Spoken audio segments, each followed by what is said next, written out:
ليلة مباركة انا كنا منذرين فيها يفرق كل امر حکیم، وہ سارے تدبیر والے فیصلے اسی سے نکلتے ہیں۔ اب پہلے اللہ تعالیٰ نے اس کے اوپر نازل فرما دیے، اس کے اندر لکھے گئے، اب جب اس سے نکلے نا تو اس کو کہا گیا ام الکتاب۔ تو کا کیا معنی ہوا؟ جو اصل ہو، جس سے سارا کچھ آگے نکلے۔ تو حضور نبی کریم صلی اللہ علیہ وسلم کو اللہ تعالیٰ نے فرمایا فآمنوا باللہ ورسولہ النبی الامی، اس امی رسول کو مانو، مانا یہ نکلا جس سے ساری کائنات نکلی ہے، کیونکہ کا مانا ہوتا ہے جس سے نکلیں۔ اس کے ابتدا میں یمحو اللہ ما یشاء ویثبت، کہ اللہ تعالی مٹاتا رہتا ہے جس چیز کو چاہتا ہے اس ام الکتاب سے، یعنی کنٹرول اللہ تعالی کی ذات کا ہے۔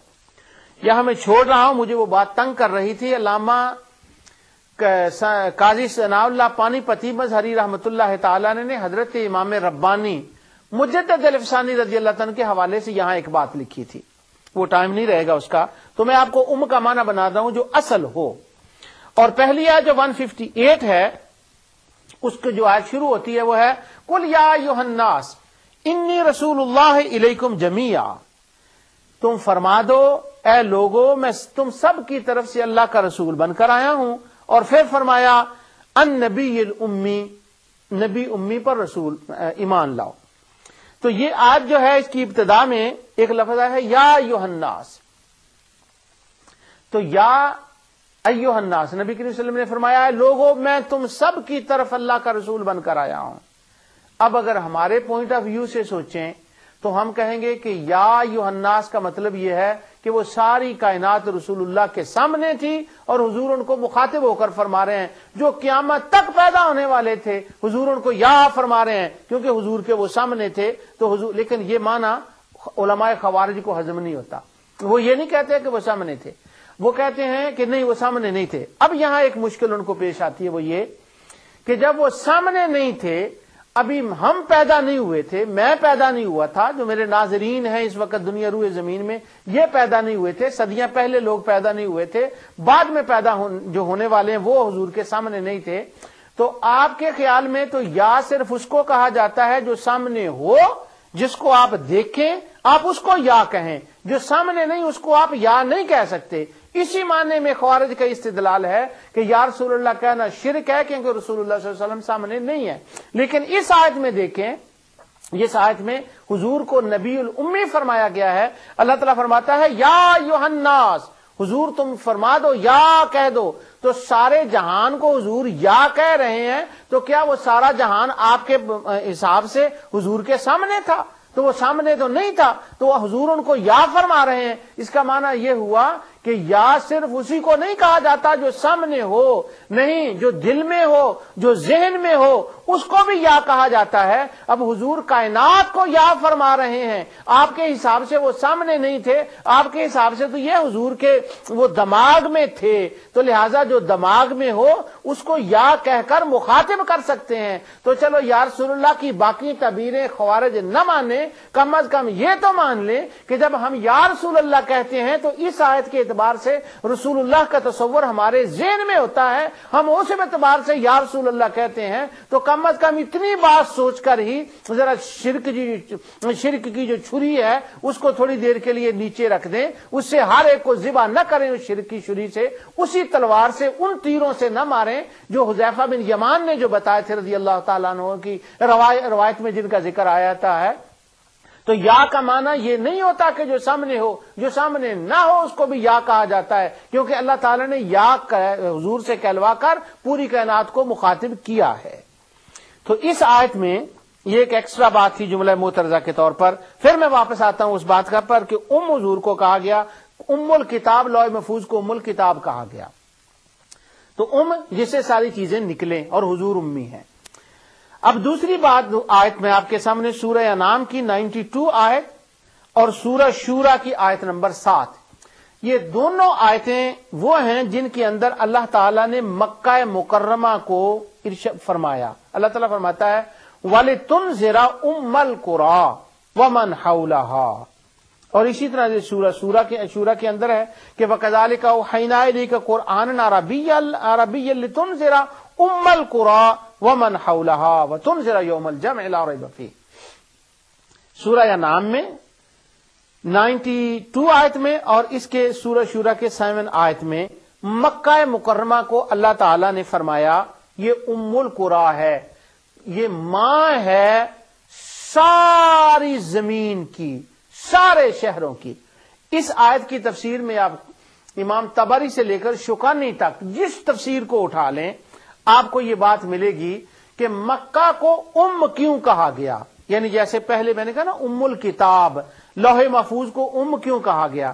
یہ لوح محفوظ کو جو کہا گیا ہے، ام الکتاب کہا گیا، یہ قرآن میں مختلف مقامات پر ہے، پر میں نے ٹائم کو بچاتے ہوئے صرف ایک آیت کی تلاوت کی ہے، کیونکہ میرا مقصد یہ نہیں کہ دکھانا یا آپ کو بتانا کہ کہاں کہاں لوح محفوظ کو ام الکتاب کہا گیا. میں کا معنی بتا رہا ہوں. تو کا کیا معنی ہے؟ کا معنی یہ ہے جس سے وہ چیزیں نکلے. تو مکہ مکرمہ کو کیوں کہا گیا؟ اس لیے کہ جب اللہ تعالی نے زمین کو پیدا فرمایا تو جو زمین پیدا ہوئی وہ جہاں کعبہ شریف ہے یہاں سے وہ زمین نکلی، پانی تھا اور پانی کے اوپر ایک جاگ آئی اور اس سے وہ پانی آگے نکلا، اس سے ساری زمین بن گئی. کیونکہ ساری روح زمین کی ماں جو ہے وہ ہے مکہ مکرمہ. وہ ساری زمین کی اصل ہے وہ ہے مکہ مکرمہ. جو ساری زمین کی جڑ ہے جہاں سے ساری زمین پھوٹی ہے اور نکلی ہے اور بنی ہے وہ ہے مکہ مکرمہ. اس لیے مکہ مکرمہ کو کہا گیا ام القریٰ کہ یہ ام القریٰ ہے، یہ وہ جگہ ہے مکہ ومن حولہا اس کے ارد گرد جہاں سے روح زمین بنی ہے. تو اب میں آپ کو جو بات بتانا چاہتا ہوں وہ یہ ہے کہ نبی کریم صلی اللہ علیہ وسلم کو امی کہا گیا کیونکہ کا معنی اصل ہوتا ہے، جیسے مکہ زمین کی اصل ہے اور لوح محفوظ ساری کتابوں کی اصل ہے. اسی طرح فآمنوا باللہ ورسولہ النبی الامی، اس نبی امی پر ایمان لاؤ جو اصل کائنات ہے، جو کائنات کی اصل ہے، جس کے نور سے قطرے گر کر ساری کائنات معرض وجود میں آئی ہے. ایک مثال اور لفظ کی، پھر آگے چلتے ہیں. اللہ تعالی نے قرآن میں ارشاد فرمایا، یہ بھی آیت قرآن میں اس قسم کی آیات مختلف مقامات پر ہیں لیکن میں صرف ایک آیت تلاوت کر رہا ہوں لفظ امی کا معنی بتانے کے لیے. اللہ تعالی ارشاد فرماتا ہے وَأَوْحَيْنَا إِلَىٰ أُمِّ مُوسَىٰ. ویسے اس کی مجھے تلاوت کرنے کی کوئی ضرورت نہیں تھی کیونکہ یہ ہر بات نہیں جانتا ہے کہ ماں ہوتی ہے اور عربی میں ماں کو کہتے ہیں.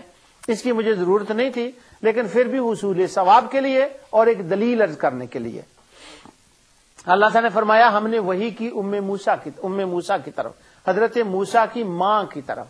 تو ماں کو کہا جاتا ہے، کیوں کہ وہ اولاد کی اصل ہوتی ہے، اسی سے اولاد جنم لیتی ہے، اسی سے اولاد نکلتی ہے.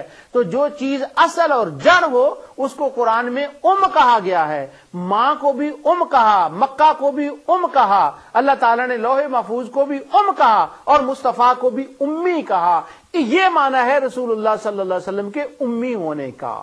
لیکن یار لوگوں نے کیا کیا کہ انہوں نے یہ جو حضور کی عظمت والا معنی تھا نا، جس سے ان کے اصل ہونے کا، اصل کائنات، اول تخلیق ہونے کا نکلتا تھا، اس کو چھپانے کے لیے اس کا ایک دوسرا معنی جو اور لوگوں کے لیے ہے اس کو اتنا مشہور کر دیا کہ وہ بھی مصطفیٰ کے اوپر اس کا اطلاق کر دیا اور وہ معنی کرتا ہے ان پڑھ.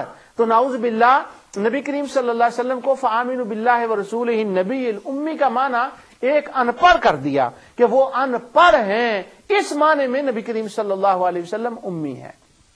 حالانکہ اگر اس کا معنی یہ لیا جائے نا کہ نبی کریم صلی اللہ علیہ وسلم نے اس جہان میں آ کر کسی سے نہیں پڑھا، الرحمن علم القرآن، ان کا استاد خود خالق کائنات ہے، تو یہ ان پڑھ تو نہ ہوئے. اس کا معنی تو ان کے استاد خالق ہیں. اب قرآن میں جہاں جہاں کچھ چیزوں کی نفی آتی ہے وہ انسانوں کے اعتبار سے ہے. تو نبی کریم صلی اللہ علیہ وسلم کی امی کا لفظ کا معنی ان پڑھ ہونا کہ ان کے اندر پڑھنے کی ابیلٹی نہیں تھی. معاف کیجئے گا، مجھے یاد ہے کہ مجھے یہ 92 کی غالباً بات ہے، میں پیرس میں گیا تو وہاں پر ایک ترکیوں کی مسجد تھی، تو وہاں پر ایک فنکشن تھا